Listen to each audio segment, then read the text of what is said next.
Andrew Newland with Newtography, or my boob. And yesterday I had a friend of mine who asked me to set her up with a new DSLR and lens before she goes to Disney World next week. So I thought I'd make a couple videos for any and all of you out there in YouTube land who may be wondering the same thing about what DSLR you should buy and why.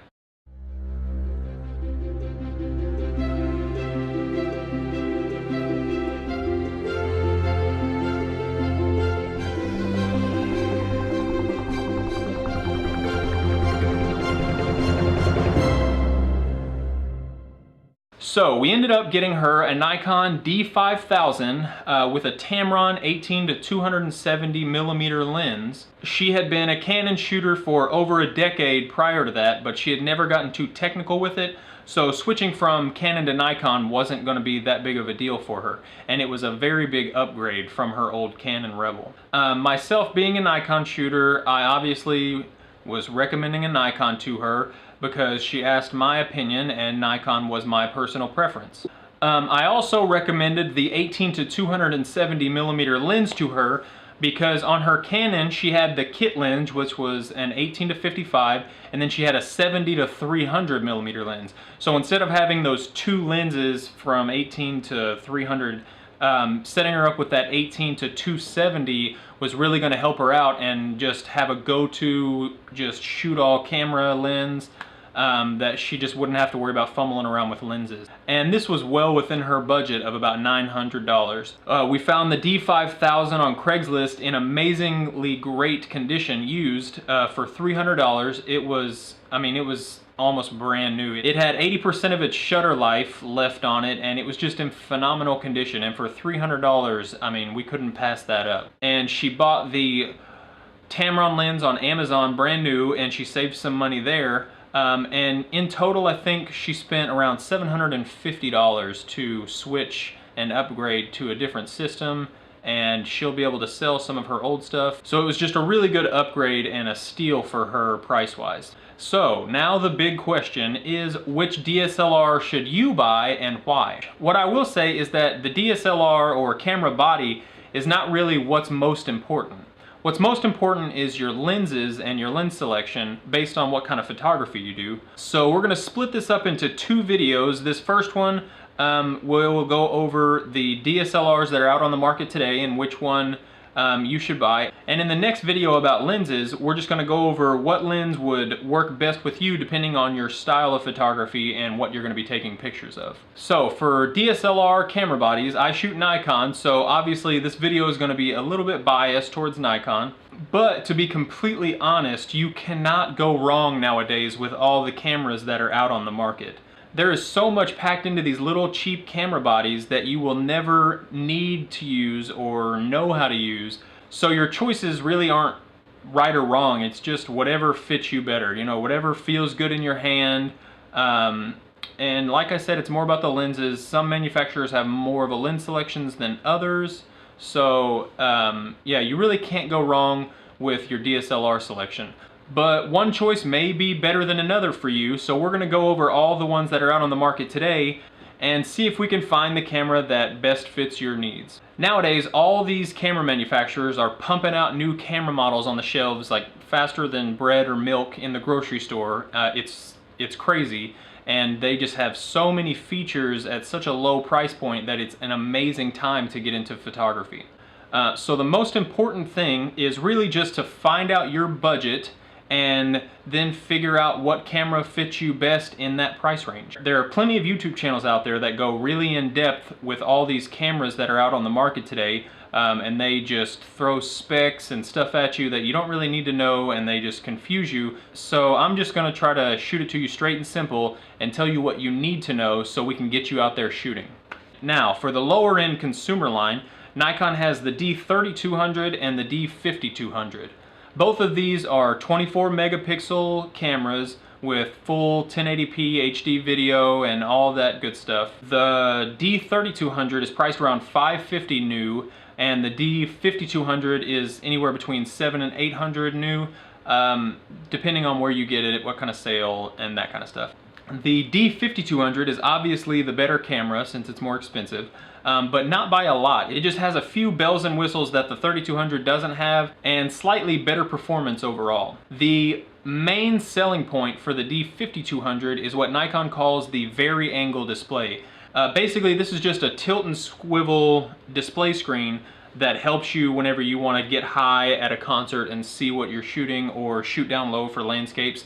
The D5000 was my first camera, and I bought it specifically for the screen, and I kind of wish I still had one because I like getting low for landscapes and taking that picture and still being able to see on the screen what I'm composing. Now, there are rumors about a D5300 coming out soon, and if that's the case, I may actually pick one of those up just for the screen, for landscapes, and for video recording. I just really miss having that swivel screen.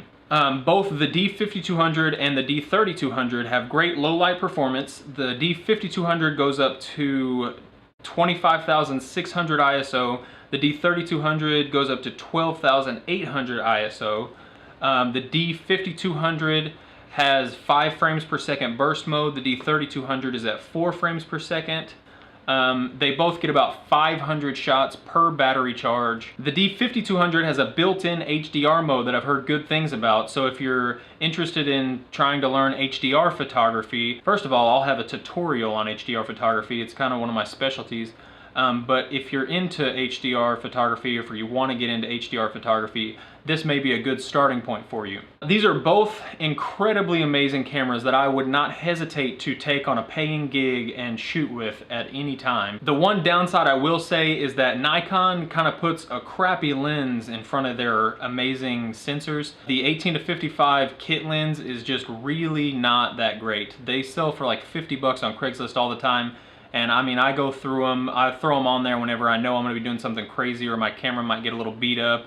My cameras can usually take the punishment, but I don't want to really put an expensive lens on there, so I just put one of these crappy 18-55. So that is the one downside, is that it's a shame that they put this cheap lens in front of such a great sensor, but I suggest just getting the camera body, and that'll save you some money, and then we'll figure out what lens you need, and then you'll get the best overall bang for your buck. Now, Canon has some great camera bodies in this price range as well. Their EOS Rebel line ranges anywhere from $300 to $1,000, and they're just some great cameras in there. They are slightly inferior in image quality and megapixels, but just slightly. I mean, honestly, it is, to an amateur or a pro, nothing that you could ever really notice on first glance. It's just for those people who really get into it. I just like Nikon. You know, I want the best. They had an amazing array of lenses, and some lenses that Canon didn't have that I really wanted to get for landscape photography. These Canons also have some bells and whistles that the Nikons don't have. Their flagship EOS Rebel T5i has that swivel display, but it's touch sensitive, so you can focus by touching the screen or go through the menus, and that seems to be a really cool thing that I'd like to play around with. The Canons are usually a little bit ahead of Nikon in the HD video department. The quality isn't really much different.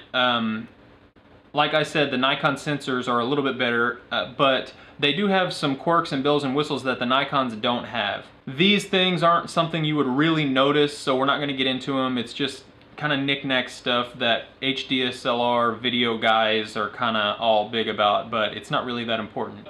The Rebel lineup ranges from 12 megapixels up to 18 megapixels.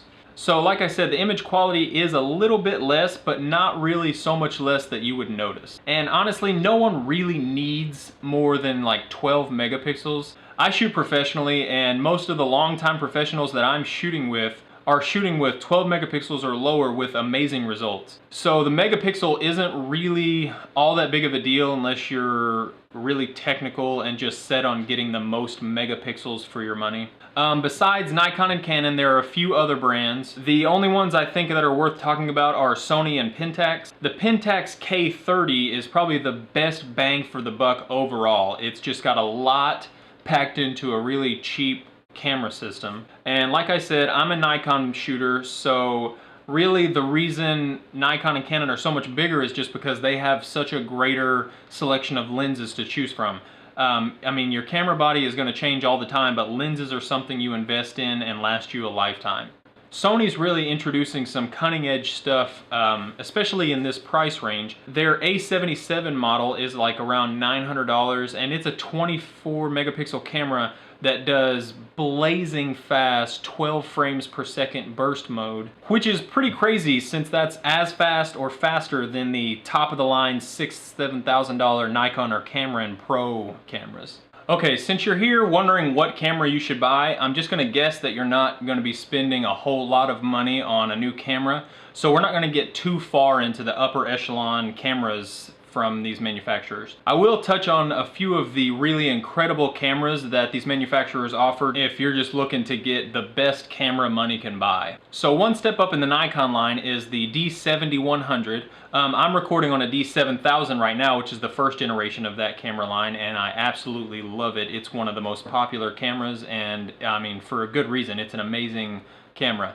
I got it when it first came out, and it's been my go-to camera ever since. I usually don't break out my pro gear unless it's a paying gig, so this camera really gets a lot of action as my everyday shooter. Anyways, the D7100, it also has a 24 megapixel camera, full 1080p video. It shoots up to 6 frames per second, and these run about $1,100. They get a lot more shots per charge. I'd say 1,000 to 2,000 images per battery, depending on the battery. Yeah, I rarely change my batteries unless I'm doing video, just because they last so long. I can go 3 or 4 or 5 shoots without having to change a battery. And at $1,100, it is well worth that price point. On the Canon side, we have the equivalent in the EOS 70D. This camera has 20 megapixels as well as a bunch of other goodies you'd expect to find. It has a few extra things such as built-in wireless that the Nikon doesn't have, and it has a new autofocus system which is really supposed to improve the live focus while you're recording videos. The next step up is to a full frame professional camera body. Full frame essentially just means a bigger sensor. And the bigger the sensor, the better the image quality. So the Nikon line has the D600 and the D800. If you are in that price range, I would definitely suggest the D800. It's on my dream camera list, and hopefully I'll be getting one before too long. The D800 has the world's highest quality full frame sensor with a ridiculous 36 megapixels. This thing can really create some stunning images, and this camera falls around $3,000 brand new. So Canon's 5D is their full frame competitor, and the 5D is about $3,500 new. It's a 22 megapixel full frame DSLR, and it has some really cutting edge features. Sony has their flagship A99, which is a 24 megapixel full frame camera, and it's a little less than $3,000 brand new. Now, if you want to step up and get the full-on professional cameras, be prepared to spend over $5,000 and really have no idea what you're doing or how to start learning how to use your camera. But I'll make you a deal. I will put a link to the Nikon D4 along with everything else I've talked about in the description box. And if you're gonna grab one and you wanna just go ahead and grab me one too, you know, just add another one to your cart, then I will personally come give you a week-long photography session on how to use your camera and anything and everything else you ever want to know about photography. That's a pretty good deal. It's pretty great. I'd suggest you do it. So, D4, if you're buying one, buy me one too. Anyways, I hope this video helps some of you guys out there. The moral of the story is basically you can't really go wrong nowadays picking a camera, so just pick one that fits in your budget and fits in your hand, and then come back to Newtography and I'll help you figure out what's most important, which is the lens selection. I'll be putting together a lens buying guide video tomorrow, so subscribe and stay tuned to find out what lens best suits your style of photography or whatever it is you're going to be shooting. As always, thank you for watching. You guys are great. I have like no subscribers, but that's okay. I love helping and teaching any way I can. If you have any questions or comments, seriously, comment, message me, whatever. Feel free. I love helping everybody out. Yeah, and if you're interested in learning more about Newtography, you can head over to the website, newtography.com. We're on all your social media. Just search Newtography on everything, or Andrew Newland on Twitter, Instagram, Facebook, Google+, yeah, all that great stuff. Yeah, and until next time, love you, bye.